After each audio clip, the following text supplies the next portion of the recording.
Assalamualaikum warahmatullahi wabarakatuh. Perkenalkan, nama saya Muhammad Fauzan dari Prodi Sistem Informasi Universitas PGRI Yogyakarta.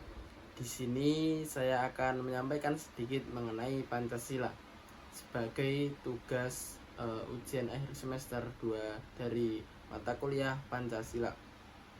Nah, tentunya kita bahasanya tahu sendiri bahwasannya Pancasila. Nah, Pancasila sendiri apa sih menurut kalian? Nah, seringkali Pancasila ini hanya sebagai pembahasan di lingkup kelas atau bahkan hafalan ketika menjelang ujian. Namun perlu kita ketahui bahwasannya Pancasila bukanlah seperti yang demikian. Pancasila sendiri adalah sebagai dasar dalam kita bernegara, dan di Pancasila sendiri ada 5 poin, ya diantaranya ketuhanan yang Maha Esa dan yang seterusnya. Di sini saya akan membahas penerapan nilai-nilai Pancasila di dalam lingkungan kampus. Di sini saya akan menjabarkan dua kasus atau dua studi kasus. Nah, yang pertama saya mengambil sila ketiga, yakni Persatuan Indonesia.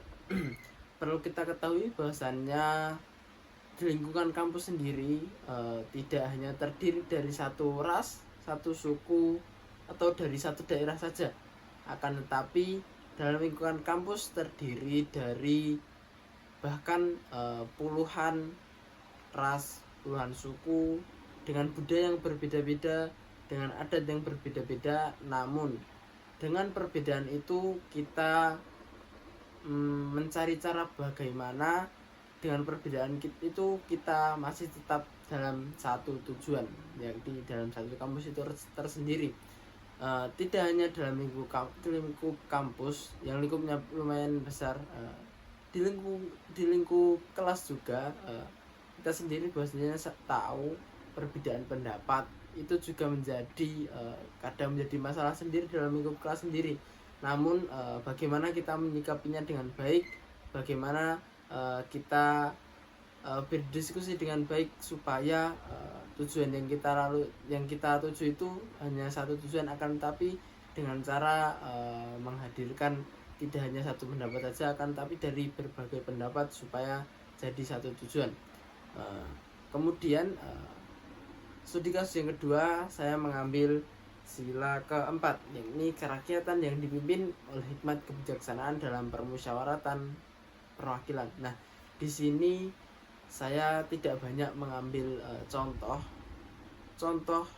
Intinya adalah ketika kita berada dalam kerja kelompok atau diskusi kelompok, bisa jadi dalam pelatihan, kemudian dalam pelatihan tersebut ada FGD atau forum group discuss. Tentunya di situ tidak hanya terdapat satu pendapat saja, akan tetapi dari beragam-ragam pendapat kita dapat melakukan musyawarah di situ. Jadi kita tidak egois dalam memutuskan pendapat, wah pendapat kita nih yang paling bagus. Nah, tidak begitu. Namun dari pendapat-pendapat kita diskusikan bagaimana pendapat ini apakah sudah selaras dengan apa yang seharusnya, apakah pendapat ini sudah benar dengan apa yang seharusnya.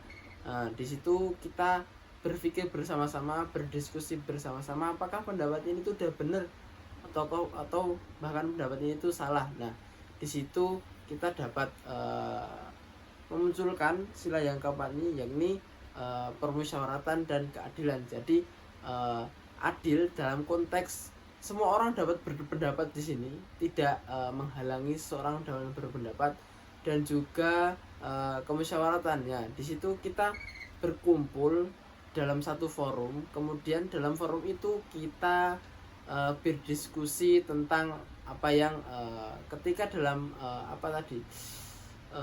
pelatihan tentunya ada materi yang harus dibahas. Nah, dari materi itu apa yang kita dapat kita diskusikan. Nah, dari dua materi tersebut, dari dua contoh sederhana yang dapat saya sampaikan membuktikan bahwa Pancasila bukanlah hanya sekedar hafalan saja, hafalan ketika upacara, sering diucapkan di upacara.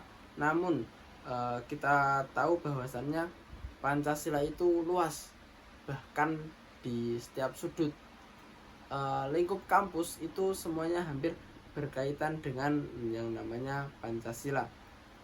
Kemudian menjaga Pancasila sendiri tidak harus dimulai dengan hal-hal yang besar, namun dari hal-hal yang kecil seperti kita menghargai pendapat teman-teman kita menghargai pendapat tidak hanya teman, dosen juga atau siapapun dalam lingkungan kampus. Itu salah satu kita mengamalkan nilai-nilai Pancasila dalam kehidupan sehari-hari kita. Mungkin cukup sekian apa yang dapat saya sampaikan. Sedikit ini yang dapat saya jelaskan mengenai Pancasila. Terima kasih. Wassalamualaikum warahmatullahi wabarakatuh.